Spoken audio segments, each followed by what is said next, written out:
Maintenant, direction le nord de la France, direction Lille. On va aller à la rencontre du cabinet Strat. On va être reçu par Thomas et Thomas, les deux associés. Et avec eux, on va parler diversification via les services financiers. Là aussi, j'ai pas mal de questions, parce que je veux comprendre comment est-ce que ça se traduit en interne, qui s'occupe de quoi, et comment est-ce que c'est perçu par les clients. Je vous emmène avec moi pour cette nouvelle discussion. Salut Maxime. Salut Thomas, ça va? Ça va et toi? Ouais, merci de m'accueillir. Super content que tu sois là aujourd'hui. Et puis Soleil, en plus grand soleil à Lille, c'est pas ce qui arrive toujours, donc Bon, ouais, on est hyper content que tu puisses voir ça comme ça. Je vais te faire monter, il y a les équipes qui sont là, qui t'attendent.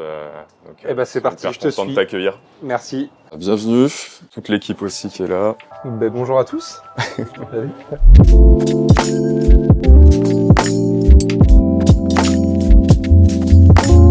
On a fait une disposition un peu particulière sur... Donc en gros, on a créé une sorte de gros pool au milieu. Tu as l'ensemble des collaborateurs qui sont là. Ok. Donc là, t'as la totalité. Ouais, il y a la totalité. Alors, on a encore quelques personnes qui sont aussi en télétravail. Il y a le gros des équipes, en tout cas, qui est présente aujourd'hui. Donc t'as combien de personnes là aujourd'hui? Si on compte l'ensemble des collabs, on est 22 aujourd'hui. Donc là, en fait, t'as toute l'équipe là. Ouais. Vous, avec Thomas, vous êtes sur l'open space aussi? Exactement. On se met en fait au cœur avec les équipes. Le but, c'est pareil, c'est que s'il y a des questions, qu'elles puissent les poser de manière, j'allais dire, spontanée et hyper rapidement. Pas de bureau attitré ou de... Et donc t'as quoi comme type de métier là? Alors, donc c'est vrai qu'on représente pas mal de métiers. On a toutes nos fonctions support, donc Valentin, Didier, qui vont vraiment gérer plutôt la partie administrative, la partie juridique, la partie donc du coup des onboarding de nos clients. Aussi toute une spécificité avec Valentin sur tout ce qui va être les dépôts de capital avec les créateurs, parce qu'on a quand même pas mal de créateurs. Après, on a toute la partie avec les account managers. Ok. Donc vraiment responsable de portefeuille qui est ici. Du coup Lionel, Thomas, mes deux associés avec Nicolas aussi, le quatrième qui est juste derrière. Baptiste et Normand Victoire qui sont key account managers. Ok. Donc responsable de deux équipes ici. Hélène qui s'occupe de toute la partie communication au sein du CAB. Ok. On a aussi Antonio qui est en TT qui s'en occupe aussi. Et donc du coup, Nico, le chef d'orchestre RH, qui est là derrière. Lui, il a son petit bureau derrière, voilà, bien dans l'angle pour voir tout le monde. C'est ça. On va exposer, tu vas me parler un peu de l'histoire du cabinet. Allez. Thomas, ça va? Ça va et toi? Ouais. Ça m'intéresse qu'on parle un peu de l'histoire de votre cabinet. Alors déjà, ça s'appelle Strat, avec 3 T. Je pense que c'est la question qu'on vous pose à peu près à chaque rencontre. Ça veut dire quoi ces 3 T? Ça vient du mot stratégique. En fait, l'objectif, c'était vraiment de se dire on veut quelque chose d'assez court, qui soit impactant au niveau du nom. Aujourd'hui, on se dit qu'on ne fait pas que de l'expert comptable. On est plutôt au cœur de la stratégie des entreprises. Donc du coup, c'est pour ça que le mot, il résonnait un peu en nous. Et on a rajouté la petite touche perso. On nous appelait toujours les Thomas quand on a commencé. Donc les 2 T qui se sont rajoutés à la fin du nom. C'est donc ça l'histoire. Exactement. Et je vais commencer tout de suite avec une petite question. Vous avez commencé à 2 et vous avez rajouté des associés en cours de route. Je sais pas si c'est quelque chose qui est habituel ou quoi, mais ça vient d'où en fait ce besoin de se dire tiens, on va quand même renforcer un peu l'équipe dirigeante? En fait, pour nous, le but, ça a toujours été, et ça l'est encore d'ailleurs aujourd'hui, c'est d'investir au maximum. C'est-à-dire, voilà, on est en croissance, on veut investir dans des talents. Donc ça peut être très bien dans des talents qu'on rencontre, des collaborateurs comptables, etc. Donc le but, c'est de capter les talents et d'attraper entre guillemets les opportunités. Pareil sur la partie associée, on était 2 experts comptables diplômés, on commençait à avoir une forte croissance, beaucoup de dossiers à traiter.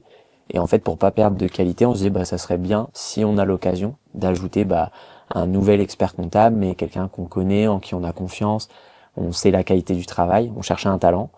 Et en fait, c'est comme ça qu'on a re-rencontré Lionel, que moi je connaissais du lycée, en fait, pour la petite histoire. Et du coup, Lionel a rejoint l'entreprise là il y a quasiment 2 ans en tant qu'associé. Et du coup, ça permet d'avoir une nouvelle vision. Il vient forcément d'un autre cabinet et il a une énorme appétence pour la partie sales et relations clients au sens global. Et du coup, ça nous a aussi permis de nous soulager sur cette partie-là et nous d'aller explorer d'autres sujets qu'on verra après. Et Nicolas, du coup, son intégration, ça c'est venu suite à des échanges avec plusieurs personnes sur le business, on va dire global. Et en fait, on s'est dit, il faut trouver quelque chose qu'on n'a pas. Et c'était le côté gestion RH, on commençait à grandir énormément. Thomas comme moi, comme Lionel, on avait géré des équipes de 5-6 personnes dans nos expériences passées. mais à jamais 20, 25 personnes, voire plus. En fait, on devenait trop couteau suisse dans la boîte et en fait, on se dispersait. Et c'est là où Nico nous a fait le grand bien, parce qu'en fait, comme il vient aussi de groupes où il a géré 50, 100 personnes, bah forcément, il nous a aidé en tout cas dans la structuration de l'équipe. J'aimerais bien qu'on parle un peu packaging des offres, parce que dans ton discours tout à l'heure, Thomas, tu disais, voilà, nous, ce qu'on veut, c'est délivrer plus de conseils, voilà. C'est un message qui est relativement commun, j'ai l'impression quand même dans la profession, hein, tout le monde tend vers ça, alors certains le font peut-être mieux que d'autres. Hein. Comment ça se traduit dans le packaging des offres? Je crois que vous avez, au moment où vous avez bossé sur le branding de Strat, tu me disais, Thomas, que vous avez aussi vous en avez profité pour bosser sur la partie package. Ouais. Vous voulez présenter comment ces offres? Du coup, en synthèse, c'est vraiment 3 offres, la Smart, la Business et la Premium. Et le but, c'est de se dire, c'est comme quand tu vas dans une concession de voiture. La première chose, tu dois d'abord choisir, est-ce que j'ai besoin d'un 4x4 ou d'une citadine? Ça, c'est ton besoin. C'est pas toi qui le choisis, c'est ta vie. C'est pareil pour l'entrepreneur. S'il est restaurateur, c'est une certaine catégorie de besoins. S'il est freelance, c'est une autre catégorie. Mais ça s'arrête pas là. À partir de ça, tu choisis ta gamme. Tu peux très bien aller sur une gamme un peu plus basse, parce qu'en ce moment, t'as pas les moyens, et après, pourquoi pas upgrade. Et à l'inverse, je veux un accompagnement fort tout de suite. Je veux toutes les options dans ma voiture. Tu veux la GT. Maintenant. Et du coup, tu as aussi cette possibilité. Et bien entendu, au cours de ta vie chez Strat, tu peux monter en gamme, comme parfois descendre, parce que tu as moins de besoins là, tout de suite. Et le but, c'est de t'accompagner, d'être flexible sur cette partie-là. Et que pour les équipes, et ça, c'est pas simple, et on a eu du mal, et on a encore du mal parfois à faire ça. Comme ça, pour l'équipe, il faut que ça soit très clair sur sa mission. Le but, c'est que, si tu as pris la gamme Premium, il faut que tu aies du Premium. Si tu as pris la gamme Smart, tu es au courant de ce que tu as signé. Et donc, du coup, forcément, il faut que le collaborateur sache qu'il doit pas passer trop de temps non plus sur ta partie conseil. Et tout à l'heure, en intro, tu me disais que votre vision de départ, c'est tech plus humain. La tech, elle est inclue dans le package? Enfin, l'outil mis à disposition du client, qui paye quoi? Plutôt que de dire il faut que tu prennes tel logiciel, etc., on essaye d'inclure dans nos offres. Parfois, les gens sont déjà équipés, par exemple de Penny Lane, dans ce cas-là, on vient déduire, on s'arrange. Mais le but, c'est d'essayer de dire, c'est pas un frein. On vous demande pas en plus de prendre quelque chose, c'est inclus. Donc, soit vous rentrez dans cette idée-là, soit forcément, il y a un autre chemin qui existe, quoi. Ok. Du coup, on va arriver un peu au cœur de notre discussion, qui est la diversification du modèle éco. Et ça fait le lien avec ce que tu disais, parce que comme vous assumez le coût des outils, vous avez pour le cabinet une facture liée aux outils qui est relativement importante. Et vous, le parti pris du cabinet, c'est de se dire que cette facture, vous allez réussir à la réduire grâce à une stratégie basée sur les services financiers, sur lequel, en fait, ça vous permet donc de réduire la facture outil. Qui de vous deux me parle un peu de cette stratégie-là?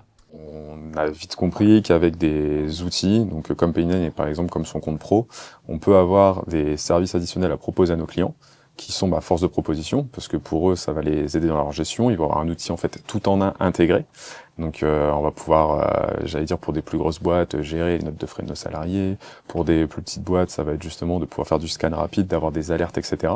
Et tout ça, en fait, on s'est dit, on le package aussi dans nos offres. Et donc du coup, ça nous permet d'avoir une data beaucoup plus rapide. De ce fait-là, effectivement, nous, on pousse nos clients à aller vers ces solutions-là, parce qu'on est certain que c'est aujourd'hui quelque chose qui permet d'aller plus vite pour les deux parties. Et donc, effectivement, l'intérêt aussi pour nous, c'est que, un des costs principaux, hormis finalement toute la partie, humaine, c'est forcément les outils. Et aujourd'hui, les outils, c'est une grosse ligne dans nos bilans.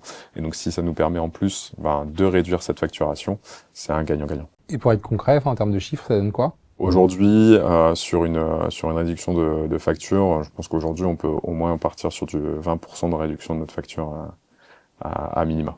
Et avec des objectifs qui peuvent être beaucoup plus hauts en fonction justement de si on internalise ou pas l'offre. Je pense que ça dépend des cabinets. Le but aussi, ça a été de dire, en fait, t'attends de ton expert comptable qu'il fasse des choses pour lesquelles il n'a pas le temps de le faire.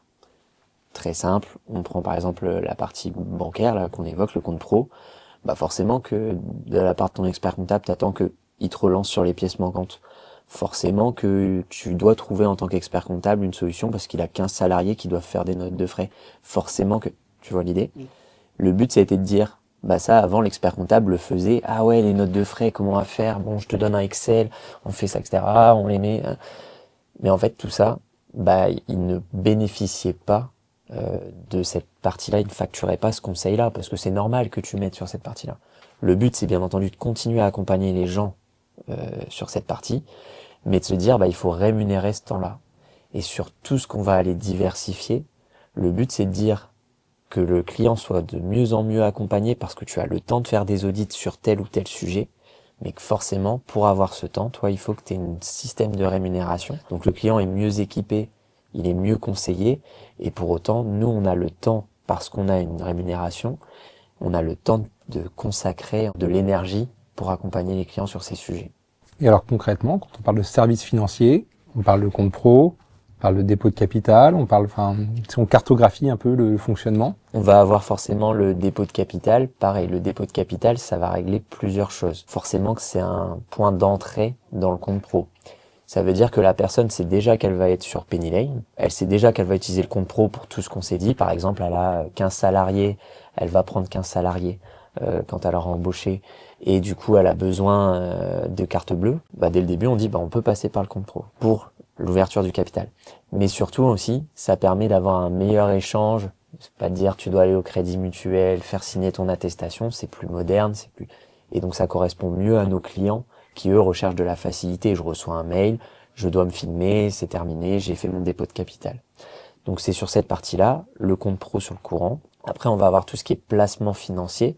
Pareil, il y a énormément de clients qui peuvent avoir du cash, qui le laissent sur un compte courant sans aucune rémunération. Le bon conseil que t'attends de ton expert comptable, c'est de dire cet argent, il faut le faire fructifier sans risque pour l'exploitation, etc., etc.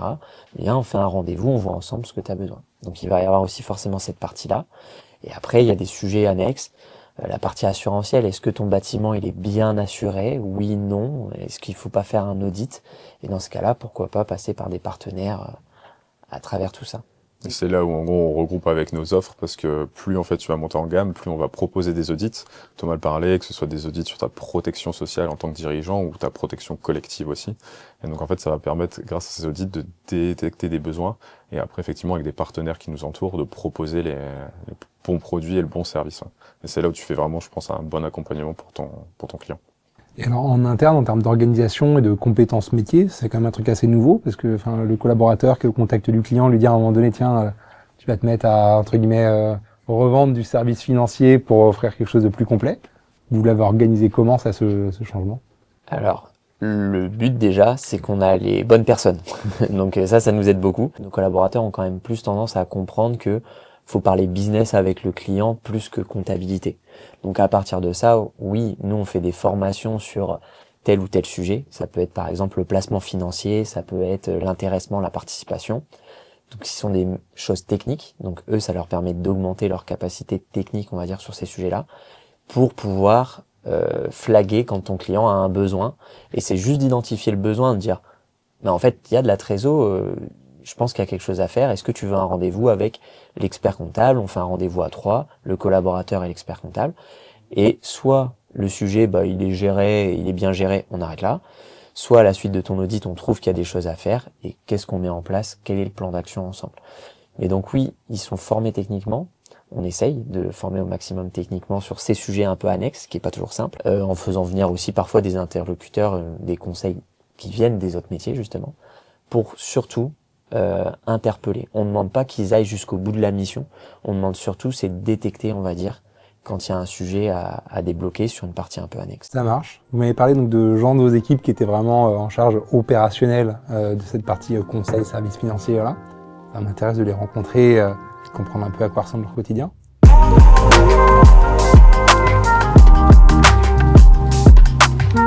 Donc on t'a présenté comme étant la personne qui est dans un cabinet d'expertise comptable mais qui ne fait pas de compta. C'est quoi ton travail alors? Alors, je suis plus en contact des collaborateurs, je vais notamment les aider sur des sujets qui relèvent moins de la comptabilité.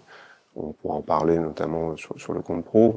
À un moment donné, il faut aussi être en capacité de leur donner des éléments pour faire comprendre au client l'intérêt qu'il y a pour lui, de même qu'il y a l'intérêt pour le cabinet. Je vais être en contact avec le client lorsqu'on a vraiment quelqu'un qui ne donne pas ses pièces, qu'il faut un petit peu rappeler à l'ordre, ou alors un client qui est en délicatesse avec un collaborateur. Et donc sur la partie service financier, on l'a vu tout à l'heure avec Thomas et Thomas, qu'il y a une volonté en fait de diversifier l'activité avec plus de conseils sur ces sujets-là, qui indirectement viennent réduire la facturation, mais aussi qui viennent apporter justement plus de conseils et soulager aussi du temps.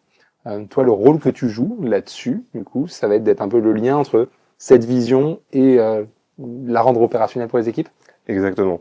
Moi, la première fois que j'ai vu Arthur, j'ai bien retenu une de ses phrases. Il présentait en fait l'expert comptable comme étant le médecin traitant des entreprises. Ça m'a marqué. Et en fait, j'ai considéré qu'il avait totalement raison. En fait, clairement, l'expert comptable, c'est celui qui va diagnostiquer un problème chez un client, lui prodiguer des conseils pour faire en sorte qu'il rétablisse la situation et faire le suivi derrière. Et pour ça, effectivement, soit il va aller diriger le client vers un spécialiste, comme un médecin le ferait avec le parcours de soins coordonnés, ou bien il va lui donner un outil. Et parmi les outils qu'on a aujourd'hui à proposer aux clients qui peuvent être en difficulté, il y a le compte pro.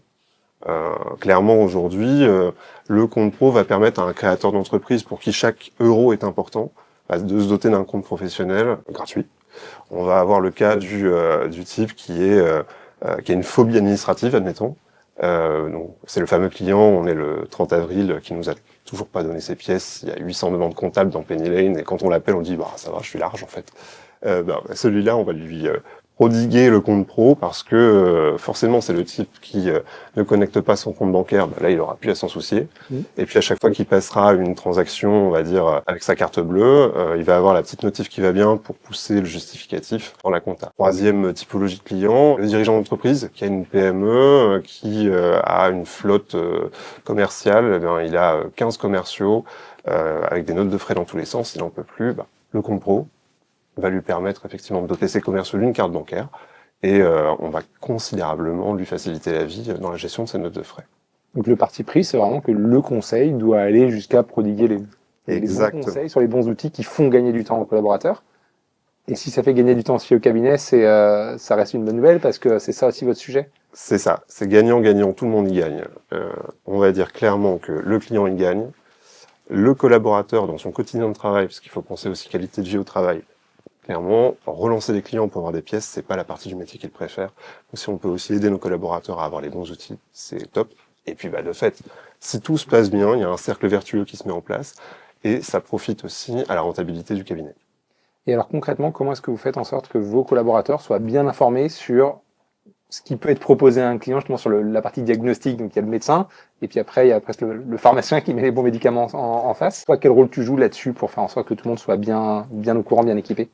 C'est vrai qu'aujourd'hui, le collaborateur comptable, il n'est pas encore forcément en capacité instinctivement d'aller vendre quelque chose. En fait, il ne vend pas quelque chose, c'est du conseil qu'il va aller prodiguer. Il faut juste donner les bons éléments de langage au collaborateur comptable pour qu'il puisse placer le bon conseil au bon moment à la bonne personne. Écoute, c'est très clair. Il me reste une personne avec qui échanger. Yes. C'est quelqu'un qui est justement au contact du client, pour le coup, pour comprendre aussi la perception qu'il peut en avoir et ce qu'il peut retirer de ces services-là. Absolument. Louis, tu es la dernière personne avec qui j'ai échangé aujourd'hui chez Strat. J'ai pu échanger avec Thomas, avec Nicolas. Et je leur ai dit, j'aimerais bien parler maintenant à une personne qui est vraiment au contact du client, un collaborateur. Ouais. C'est ce que tu es, tes collaborateurs. Stagiaire, tu me disais aussi? Tout à fait. Tu as rejoint Strat il y a combien de temps? Alors, il y a 2 ans et demi, bientôt 3, ça fera 3 ans en septembre. Donc, en tant qu'alternant pour le DSCG et maintenant collaborateur et stagiaire du DEC, comme tu le disais juste avant. Ok. Donc, avec tes collègues, on a beaucoup parlé diversification du cabinet. Et donc, ce qu'ils m'ont expliqué, c'est que la partie conseil sur les services financiers pour équiper au mieux les clients était un élément sur lequel il y avait une vraie volonté de se diversifier. Moi, ce que je veux creuser maintenant, c'est quel impact en fait pour les collaborateurs. Toi, en fait, proposer à un client un compte pro pour qu'il en ait un bon usage, tu le vis comment en tant que collaborateur? Ça te fait gagner du temps? C'est une mission en plus? Alors oui, c'est sûr que ça fait gagner du temps. En fait, c'est un peu un challenge au début parce que c'est un petit peu nouveau pour certains de nos clients. D'autres ont beaucoup plus d'appétence avec des banques, on va dire, plus numérisées. Donc avec cela, c'est plus simple, on va dire. Ça fait gagner du temps au niveau de la récupération des pièces, pour réclamer les pièces aux clients, étant donné que l'application va par exemple envoyer des notifications à chaque paiement réalisé avec un compte pro. Ça rappelle aux clients qu'il faut qu'ils justifient cette dépense. Et nous, ça va nous faire gagner beaucoup de temps, notamment au niveau des travaux de clôture. Et pour réaliser les déclarations comme les TVA, où on va souvent, c'est des moments où on va souvent aller chercher des pièces.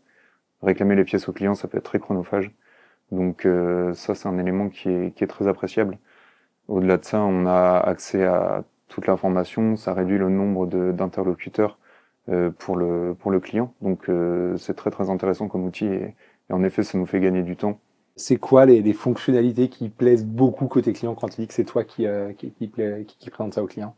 Tout avoir sur la même plateforme. Ils apprécient beaucoup en général puisqu'ils vont avoir d'un côté leurs transactions. Alors bien sûr, les transactions sont remontées automatiquement, mais là, ils n'ont plus à aller forcément sur une application bancaire séparée de Penny Lane pour, par exemple, réaliser le paiement de leurs factures. J'ai quelques clients qui utilisent l'outil à fond et qui payent notamment leurs factures depuis Penny Lane directement. On a la mise en place aussi des paiements à échéance qui leur permettent de ne pas oublier les paiements des factures à échéance. Donc ça, en général, ça plaît beaucoup et le fait que ce soit digitalisé, bien intégré, ça leur plaît énormément. Donc Thomas me disait qu'il y avait presque une métrique qui était mesurée en interne, qui est un peu le taux d'automatisation sur un dossier, parce qu'en fait, pour faire plus de conseils, faut se donner le temps pour avoir du conseil. Exactement. Toi, sur ces sujets automatisation, là, en tant que nouveau dans la profession, tu vois ça comment? C'est quoi tes petites méthodes pour réussir à aller encore plus sur l'automatisation de dossiers? Je vois ça en fait comme une opportunité, le fait de pouvoir automatiser les dossiers. Parce qu'en fait, toutes les petites transactions qu'on va venir affecter manuellement au départ, on va pouvoir gagner énormément de temps dessus. D'une part, ça va dégager la vue pour le client, puisqu'il aura des choses, des transactions dont on n'a pas besoin pour lesquelles on n'a pas besoin du justificatif, qui n'apparaîtront plus comme étant à justifier. Donc ça, c'est un point positif déjà pour le client et pour nous aussi, puisque on va gagner du temps, comme tu le disais, à ne plus faire ces saisies à la main. Alors ça prend du temps au début au paramétrage du dossier, mais là encore une fois sur le long terme, c'est largement rentabilisé. Je vais avoir une toute dernière question, puisqu'on est en pleine période fiscale. Et justement, tu nous parles d'automatisation, de gain de temps et tout. On est 30 avril aujourd'hui. Oui. Ta période fiscale, elle en est où à toi? Moi, j'ai fini. Là, on aide un petit peu. On a une stratégie très globale en équipe, comme Thomas l'a peut-être expliqué avant. Donc là, je suis plus sur aider mes collègues sur les tout derniers dossiers qui sont un petit peu plus compliqués à gérer. Mais en tout cas, pour ma part, elle a été préparée en amont sur mes dossiers avec justement la préparation et le paramétrage des dossiers. Et ça fait vraiment la différence sur des périodes comme la période fiscale qu'on vient de vivre. Eh ben, on va rester sur ce mot de la fin. Merci beaucoup pour cet échange. Merci à toi.